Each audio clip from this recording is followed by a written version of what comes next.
Hi, guys, and welcome to Lesson 11 Keystone Prep Process of Elimination, or POE. So, our guiding question is: what are the Sweet 16 and Fab 5 literary terms? Why are they important to helping you answer questions on keystones?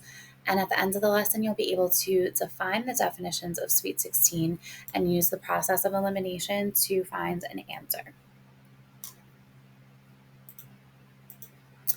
So we went through the Sweet 16 yesterday, and we also went through the Fab Five, which were simile, metaphor, hyperbole, personification, and imagery. So today we're going to talk about process of elimination and learning a test trick. So initially asking questions about literary terminology can make you feel like you need an English degree to answer the correct question, answer the correct answer. However, most of these questions, you really just need to understand your literary terms or the Sweet 16 to help you use process of elimination. So we're going to see how it works. We're going to be practice using multiple choice questions on literary passages that aren't provided. And that's the point, is that we can answer these questions if we just stop and think, even when we haven't necessarily read the passage it's about, because we're thinking like the test maker. So on this test, the question will provide a specific example from the passage, but we're going to skip it because you don't need it for this passage. So this is a question similar to one you'll see on the Keystone exam, and using the definition of imagery, we're going to answer and find out which two choices we can eliminate right away. So the question is, how does the author's use of imagery in the sentence help to communicate an idea? Is it A, it gives a vivid description that portrays sterility? B, it gives details that depict city life, or C, it gives a bland description that suggests loneliness. D, it gives information that indicates financial instability. So we should have eliminated C and D because imagery is neither bland nor informational. That leaves you with answers A and B. Both of these answers seem reasonable. Keep in mind that we haven't even read the passage and we can already have it down to two choices.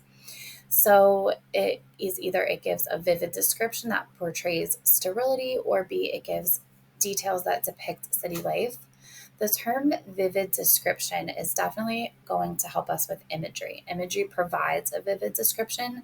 Therefore, the answer has to be A, and you would know for sure if you had read the passage. So please pay close attention and follow, because we're not reading the passage that the questions are based on.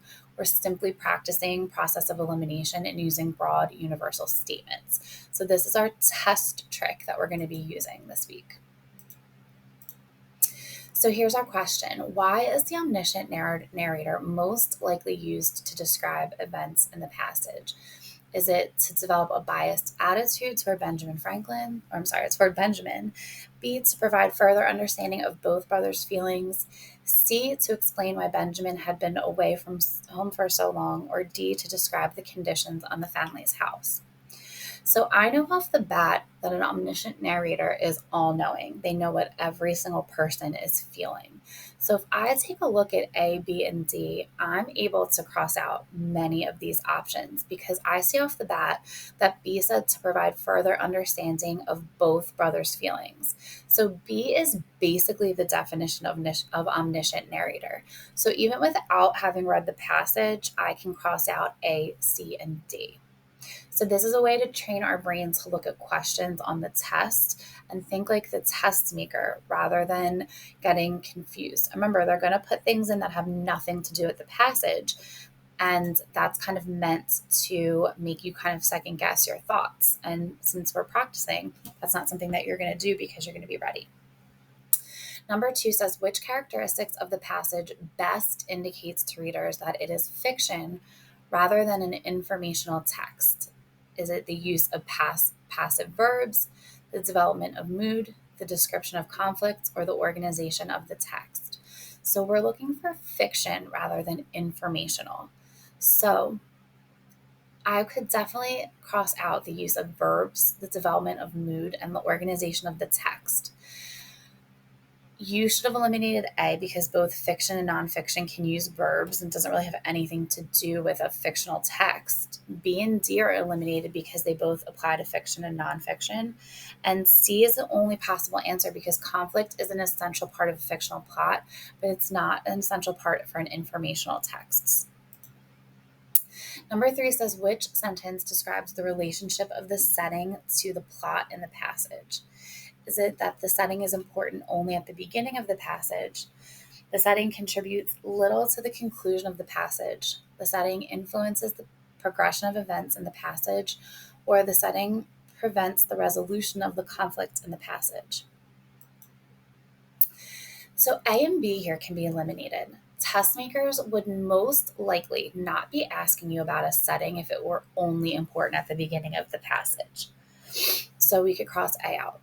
You may not be able to eliminate D at first because it says the setting prevents the resolution of the conflict in the passage.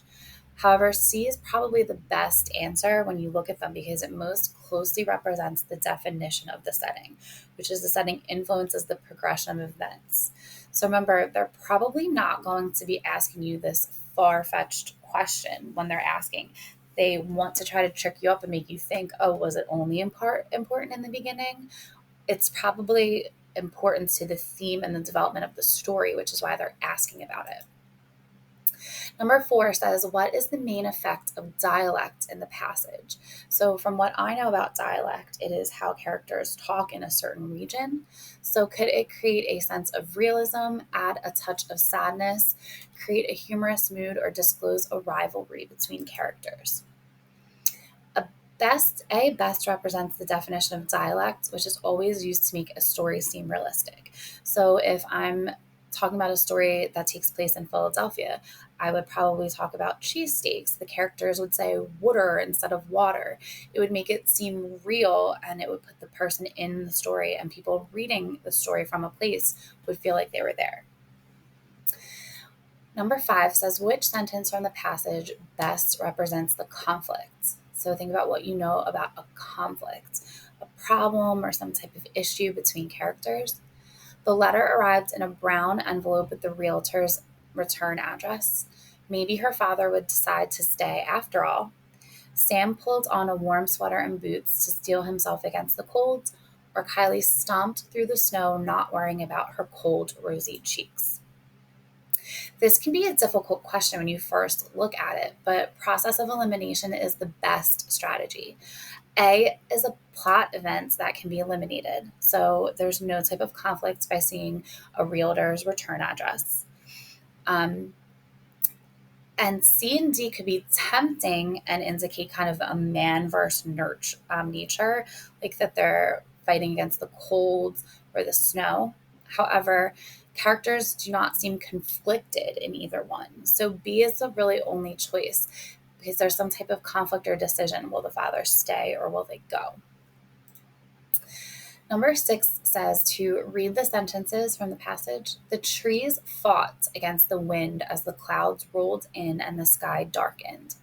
How does the speaker's use of personification help to communicate an idea in the passage? So again, there's a passage here, there's an example sentence, and one of our terms about the use of personification.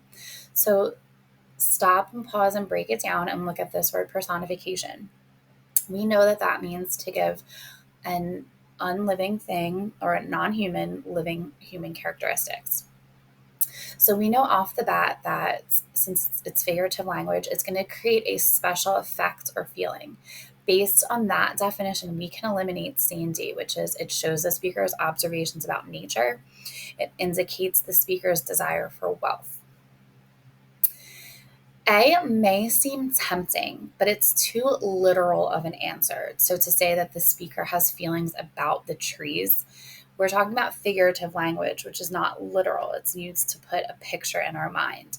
So B would be the answer to someone who'd read the passage. It's their fear about the unknown. So it's kind of meant to symbolize something with another.